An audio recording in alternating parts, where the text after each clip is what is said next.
Welcome to the Grow Your Practice podcast. Hi, I'm your host, Chad Madden, owner of Madden Physical Therapy and Breakthrough. Join me each week as we dive into the best practices, systems, principles, tips, and tricks to help you grow your private practice. What's your strategy for boosting your profit margins? In the current industry landscape, margins are slim due to declining reimbursements and the rising cost of doing business. Breakthrough has just released a new course, Profitability Under Pressure. This 13-week masterclass focuses on 5 key areas in your practice that can help you increase your profits. We'll guide you through creating a financial plan, which is a step overlooked by many other practices.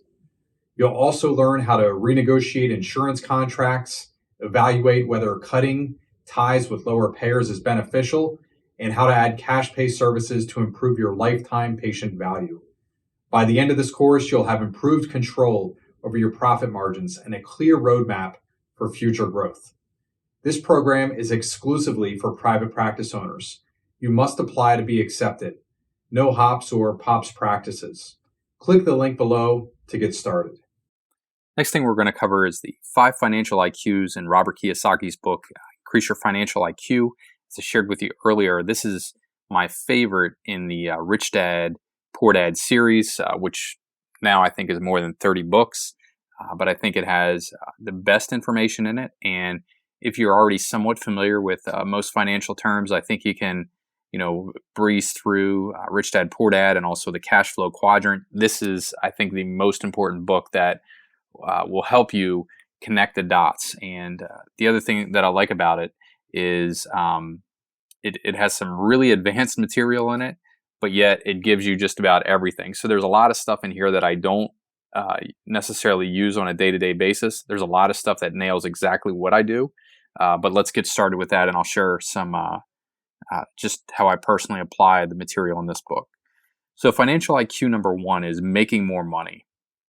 And the easiest way to do it, at least when we came out of school, I remember my really long story, but my wife and I, she was working for the diocese at the time. I was not Catholic. We decided to have a non-Catholic wedding. And basically she lost her position because we were having a non-Catholic marriage. So kind of a weird story. But anyhow, the answer right away to, trying to solve that problem at 24, 25 years old was I would take on another job. And I think, as we get into middle class thinking here a little bit later on, that's the common thing. The way to increase income is just to trade more time for money. So not only would I work, during the day as a physical therapist, on my half days or my off days, which would be the weekends, I would go and do home health or work at the local hospital or, work somewhere per diem. And I think that's it's a mistake. And what I found to be much better is figuring out how to solve problems, and specifically solving it within the market. So the one line that I pulled from the book that I think is fantastic is solving problems are the path to wealth. And the best way to do that is to create an asset, which can be stocks, bonds, notes, real estate, intellectual property that solves problems within the marketplace. And the common barrier is, for most of us, and I remember somebody saying this specifically right around the time I was like 23, 24, very young and impressionable. And it was a friend of mine, his father, I think his income was around $1 million a month, if I remember the figures exactly. And he had been doing that for years, like 25, 30-year history of being a multimillionaire. And, he said something very similar to this. And it was basically, everybody wants I think he had a Lamborghini at the time, or, the big, beautiful homes. They owned an island. They had homes all over the country. Like most people want the money, or they want the nice things.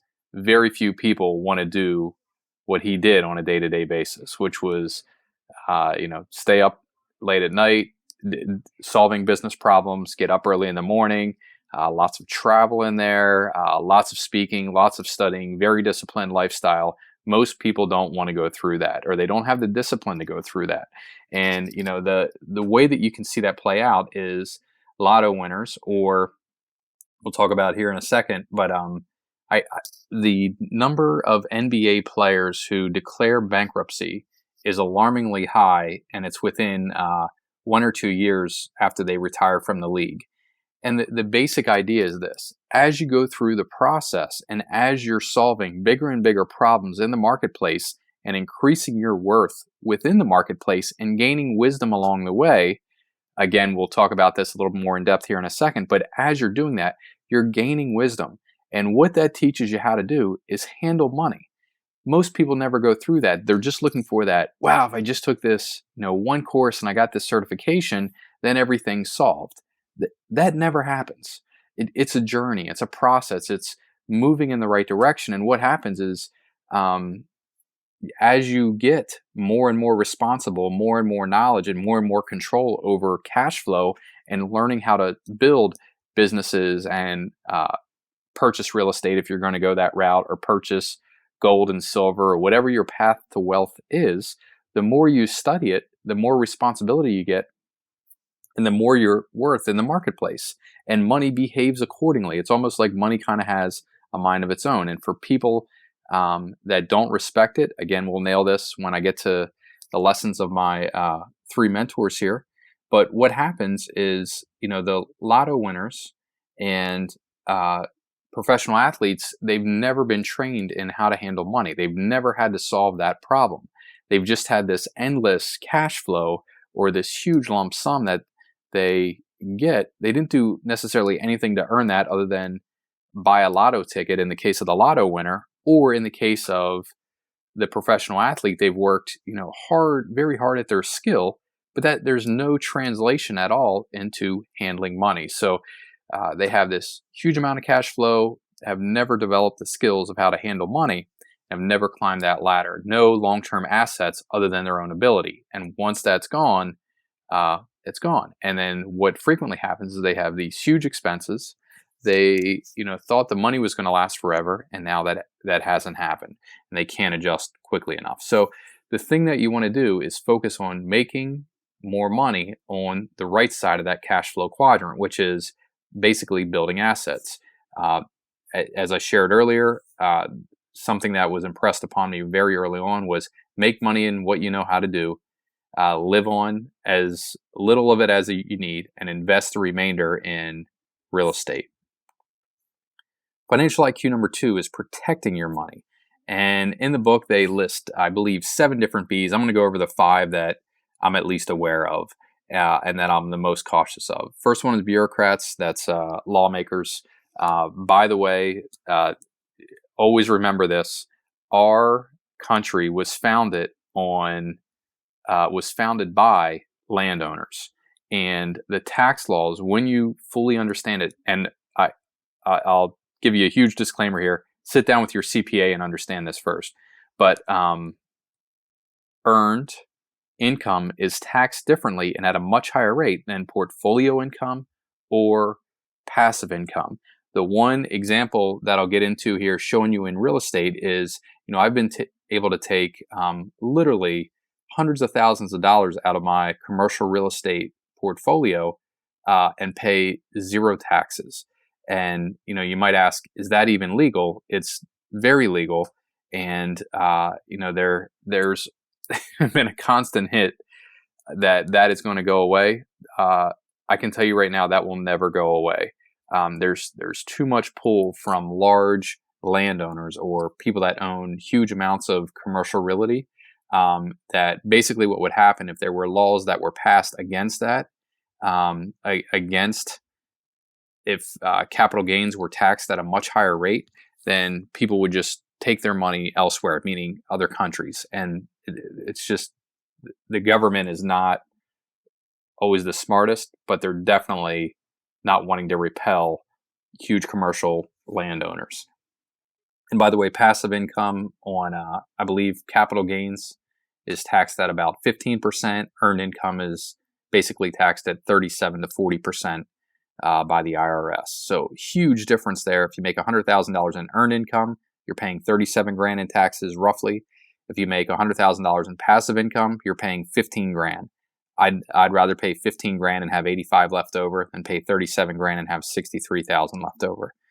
The other one is, or the second B is bankers. And the thing that I highly advise, I had one of our physical therapists told me about the book. Another friend did, who's extremely intelligent in business.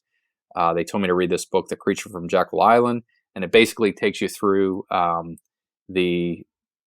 it's almost like a factual conspiracy theory, but it's about the Federal Reserve, and it's about how the Federal Reserve controls money and basically is just skimming off of your hard-earned money. It's a must-read. It's amazing how that came into existence in the early 1900s and how it still exists today. But it's a must-read if you're looking to really understand the money game and solve the money problem long-term. And it's after reading that book, it's one of the reasons I started buying. I buy silver on a very consistent basis, and I don't keep it long-term, but I buy low, sell high, and then look for a business or piece of commercial real estate to invest in after I sell high. Next thing is brokers, and so basically that is like a stockbroker who, or a financial advisor. There's a game in it for them, and I know I get really frustrated. I only have about 10% of my entire liquid portfolio right now in my simple IRA account, or it's a 401k equivalent for smaller businesses.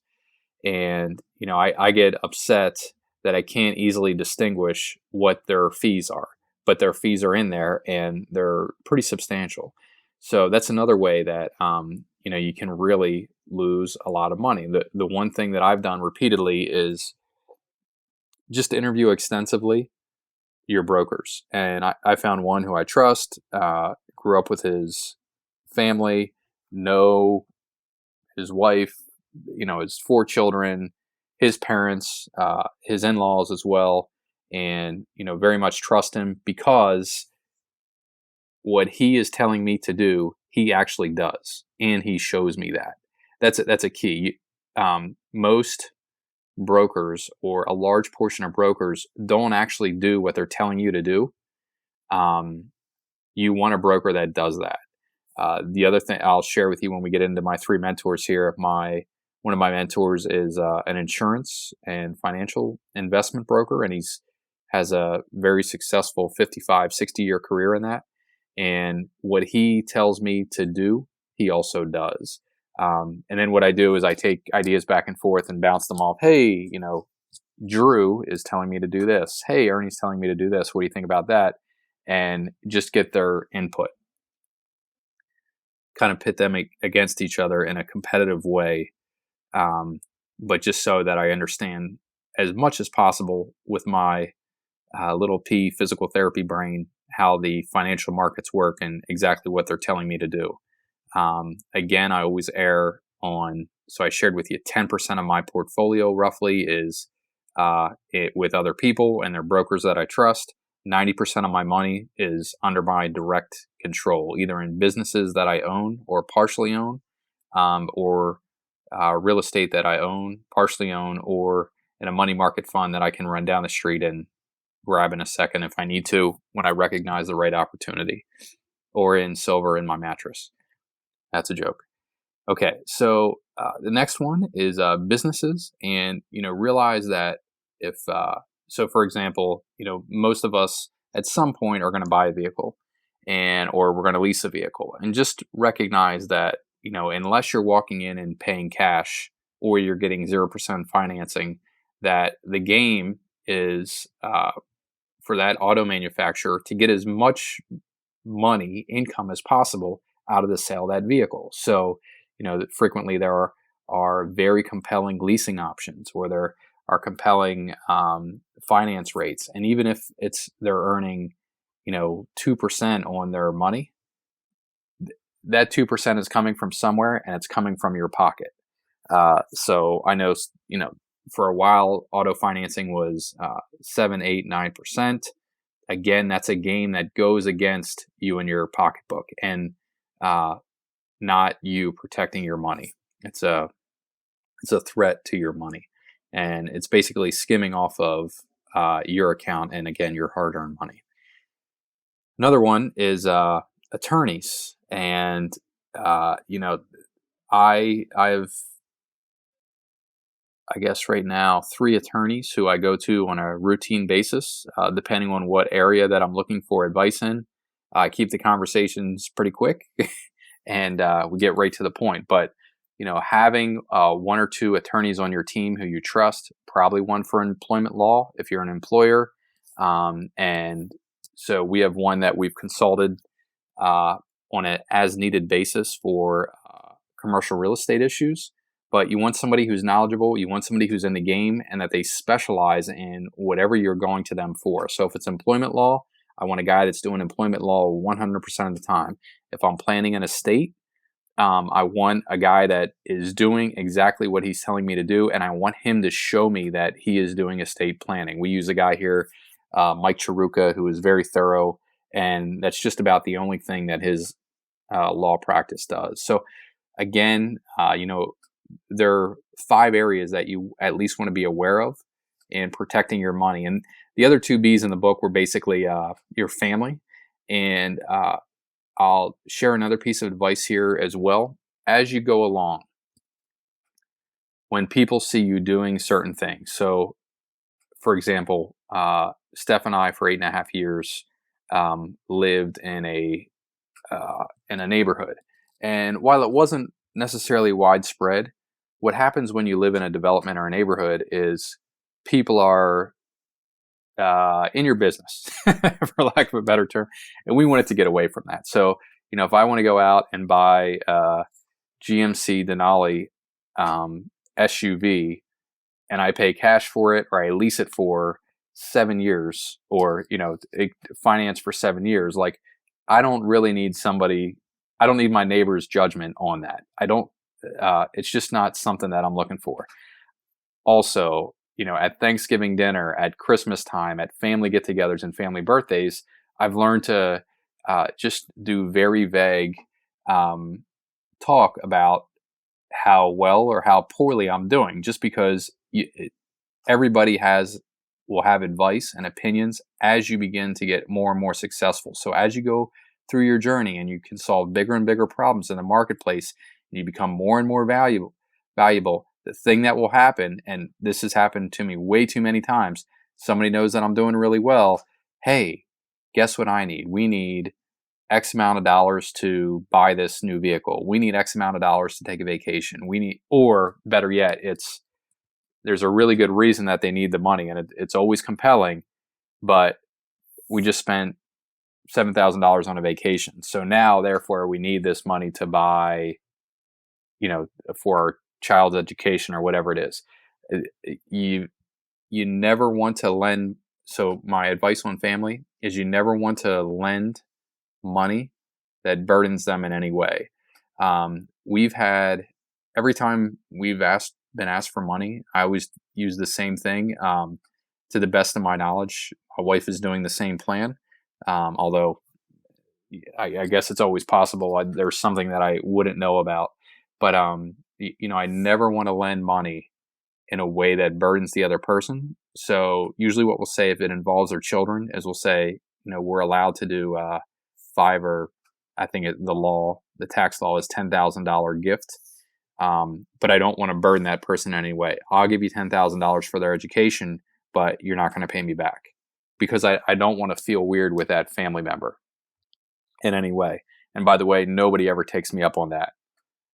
So it's just be very cautious about who you're sharing your wins with in business. If your brother-in-law is making 30 grand a year, and you're making 300 grand a year, and he finds out, he's going to have some wild ideas for you, like opening up an RV park, which has literally happened to me. And brother-in-law was just that's used in the book. It could be your cousin, could be an uncle, an aunt, distant relative. They'll come out of the woodworks once they know you have money. Financial IQ number 3 is budgeting your money. So a budget is a plan for the coordination of your income and expenses. And learning how to budget for a surplus is the key to building and keeping wealth. So when you're looking at your income or your expenses, you can have one of two situations. One is your income is greater than your expenses. That's a surplus. The other one is your expenses are greater than your income, and that's a deficit. Our government, and just about any government that I've ever heard of, operates on a budget deficit. Error. You don't want to do that. If a government does it, they just tax more. If an individual does it, they eventually declare bankruptcy if they do that too long.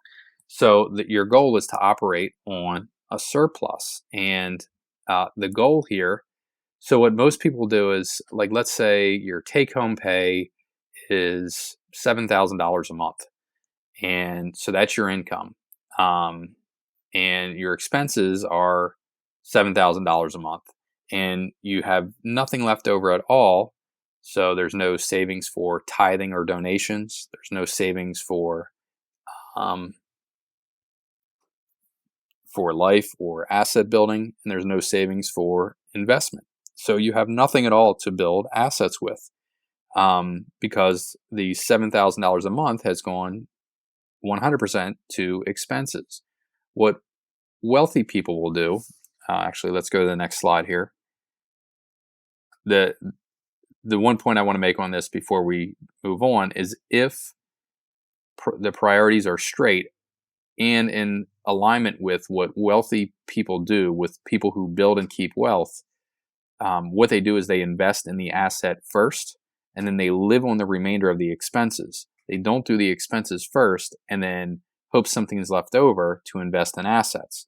What that does, so let's say you're investing 20% of the $7,000. So $1,400 a month is going towards savings for tithing, donations, life, and investment. If you're doing that, what that does is that puts pressure on you to earn more income and increase your value within the marketplace and solve bigger problems. So, yeah, moving on here. Here's what the middle class does. Their number one priority is, so poor and middle class, number one is employment security. And I think by now, with the lessons of history, we realize there's very little security in employment. And it's because you're only relying on one relationship. You're basically standing on one leg. It's very unstable, even if you're with a Fortune 50 company and you've been there for 30 years. If that employer decides they want to downsize or change directions and those plans don't involve you, you're out of income. So, but what middle class financial priorities are: number one, get a high paying job. Number two is make the mortgage and car payments, and I think we could add in student loan payments there. Number three is pay bills on time, and then number four is save, tithe, and invest. Again, tithing could be donations to the charities that you feel are best. But again, the asset building is number four. And if we look at what people who have wealth, what they do is, number one, it's build an investment portfolio. So it may be in the stock market, it may be in commercial real estate or residential real estate, doing rentals. Like a pretty fascinating story, what Arnold Schwarzenegger did. Very touchy individual, but he built an absolute ton of wealth in I believe it was the late 60s, early 70s. He was sleeping on friends' couches, and he owned a ton of beach property wherever he was at in California. But he would just, everything that he was earning, he would go out and buy assets. So that was his number one priority, and it ended up doing fairly well. So then you can go through there. Priority number two is professional satisfaction. So that's that they feel fulfilled with their value and what they're delivering in the marketplace. Priority number three is savings. Priority number four is consumption for life's comfort. So you can see the difference there in priorities, and the people who build wealth have their priorities in alignment with building assets first, and then it takes until we get to number 4 before they're worried about what type of car they're driving, what type of house they have, what type of clothes they have, etc. A little bit counterintuitive from what we normally think. We usually think the guy who is all focused about, or lady who's focused about what she's wearing to the country club and her expenses, that's the person with money, and it's usually not that way. Or they at least have a high income, but they don't have any true long-term wealth. Financial IQ number 4 is leveraging your money. So, it's, again, capital gains versus cash flow. Like when I bought that building, that I'll walk you through exactly what I did there. But when we bought that building that was roughly 20,000 square feet, and by the way, that took 10 years to get to that point to be able to do that. So my first building was 4,000 square feet, and we bought a 14,000 square foot building, and I bought the 20,000 square foot building. When I bought that building, I wasn't buying it for appreciation. I didn't want to flip it, although I ended up holding it for about 3 years, which was pretty short term. But anyhow, I wasn't buying it for capital gains. We really bought it for cash flow, and I just wanted to know, could I make my mortgage payment every month? And we had about, on that property, $25,000 a month in rental income, and the mortgage payment was $13,000. So while that left over a significant amount of money each month to reinvest in the property, that's exactly what I did. And I just kept paying down the notes for 3 years. And by the way, on a $13,000 mortgage payment, on a 20-year amortization, which we were on, and I think we were at 4.5% or 5% interest rate, we were able to pay the note down fairly quickly. So I'll go to the whiteboard and show you some specifics on that. And then within the book, he listed 3 real estate keys for commercial real estate. Good partners, which I agree. I'm kind of the school of thought that if I have partners, I still want control. Like I'll work with partners if they're bringing something to the table that I don't necessarily have, and I'll work with them if if it's somebody that what's a good way to put that? Like, I'm thinking want to take care of, but like somebody that I want to work with and win together. But I make it very clear from the beginning that like I want to control what is going on. We're not going to a vote or anything like that. That I want some control there. Another real estate key is good financing, and like for example, what I'll show you is on the property. The previous owner, because his loan was in default, he had roughly a $2 million note, and he was paying 7%. I had a $2 million note, and I was paying under 5%. So that right there, 2 points on $2 million a year, is $40,000 difference, which is roughly $3,333 a month that the previous owner had to pay versus what I had to pay. So my mortgage payment was $13,000. His mortgage payment was $16,000. That's a really big deal long term. And what I was able to do, because I was able to get good financing, because I was a good borrower, and I showed really good management and money management history in the past with the smaller buildings that I owned, they gave me, I was less risky. They knew that I wasn't going to take all the money and any extra income that I had and go spend it, that I had other financial reserves. And the one thing that you'll see is as you go along and you solve bigger and bigger problems in the marketplace, for example, like owning and providing commercial real estate to businesses and managing it in a way that's conducive to growing a community, as you solve bigger and bigger problems, there are less and less players, and there's less and less competition. So, I'm not really into the market to buy, 1,000 square foot townhomes and rent them out. That's not my deal. I have very strict line of commercial real estate that, when I buy a property and own a property of exactly what I'm looking for. And that's how we've been able to push our returns. I think I've averaged 28% over the last 11 or 12 years return on my investment, which is fairly good. So, but part of that is good financing, and it's having a good track record that I'm not going to consume all the money that the property is generating. Another one is good management. So,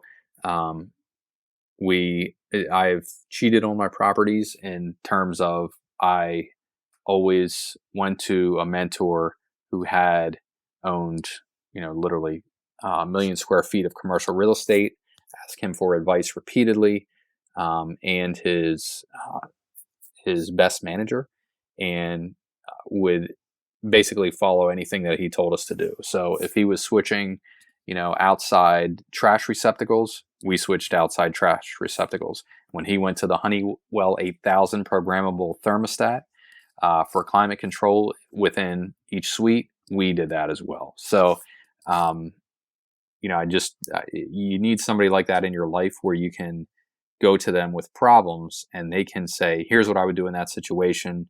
And then you can follow their lead, at least until you get your wings to some degree. And financial IQ number 5 is improving your financial information. And he lists 6 different lessons here, and I think they're very valuable to go through. But the first one is facts versus opinions.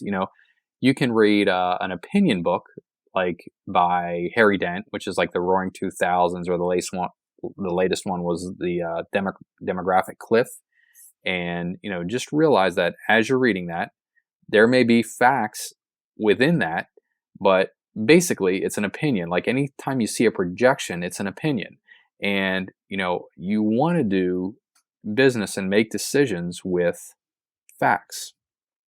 And again, it's much easier to control in industries that you know about. So that's going back to the lessons of the richest man in Babylon. Like, I'm in healthcare. If somebody brings me something in, space, aero engineering, or biotech, like I don't know anything about that. So I'm not sure if it's fact or opinion. But if somebody brings something to me in healthcare, I can quickly decipher whether it's a fact or an opinion and make a decision quickly and efficiently. Lesson number 2 is insane solution. I'm really hesitant on this, but recently just made a connection with somebody when I was at a business seminar in California, and I ended up getting this phone call or a text about setting up a meeting, and it's somebody who's promising like a huge increase in revenue on the back end of my physical therapy business.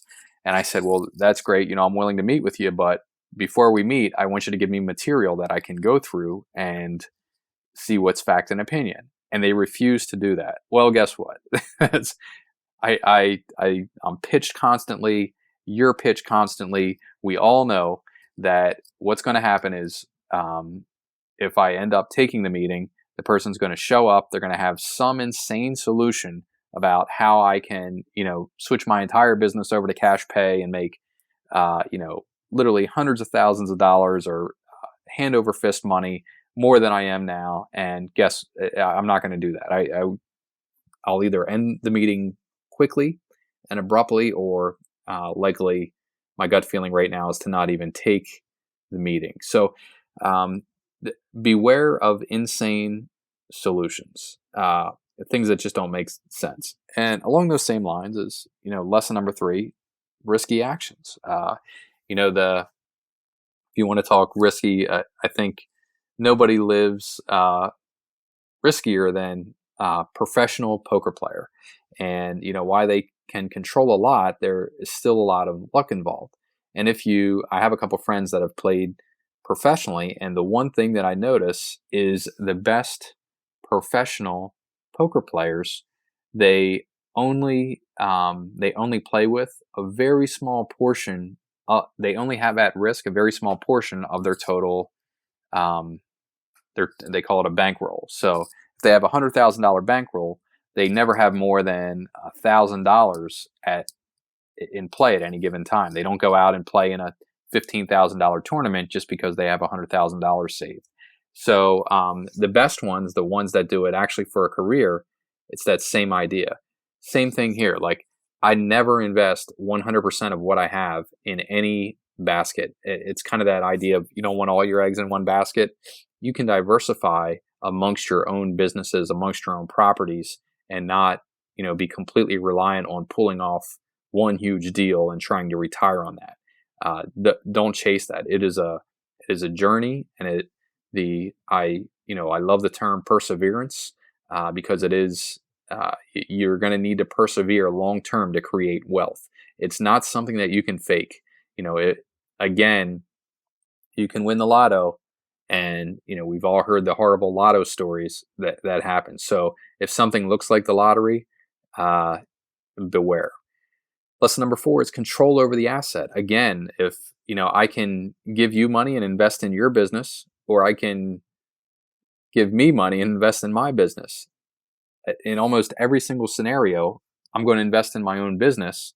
I'd rather, add a 800 square foot spa to the back end of my physical therapy products and create a monthly membership. I'd rather pay, $2,000, $5,000, $10,000 traveling around studying from industry experts, learning how to do that, rather than give $10,000 extra, in my Ameritrade account and invest it in businesses that I have no control over. You want to do that same thing. So you want your money. It's not that I never invest in a mutual fund or anything like that. It's just that less than 10% of my money is in places that I can't immediately control. So again, I have about 10% of my money in a simple IRA. Right now, half of that is invested in mutual funds and bonds. Lesson number 5 is, what are the rules? You always want to know the rules in whatever game you're playing. So again, I have very specific rules for when I'm buying commercial real estate. One is, from day one, that piece of commercial real estate must positive cash flow. So that's with all the expenses. That's assuming, my assumptions generally are 5% vacancy rate. So even if the building is completely leased out, in my income expense pro forma, I'm still going to have in there a 5% vacancy rate. It's the other assumptions are on a 20-year amortization, 5% or 5-year fixed, which is very standard in commercial real estate. Also, I never lease, and I don't want to buy property that is leased to hair salons, nail salons, or restaurant food in any way, even like a coffee house, because of the smells. I opt for B plus space, which is usually 9-foot ceiling. It's usually like when you think a professional office space, that's what it is. So it's not a warehouse.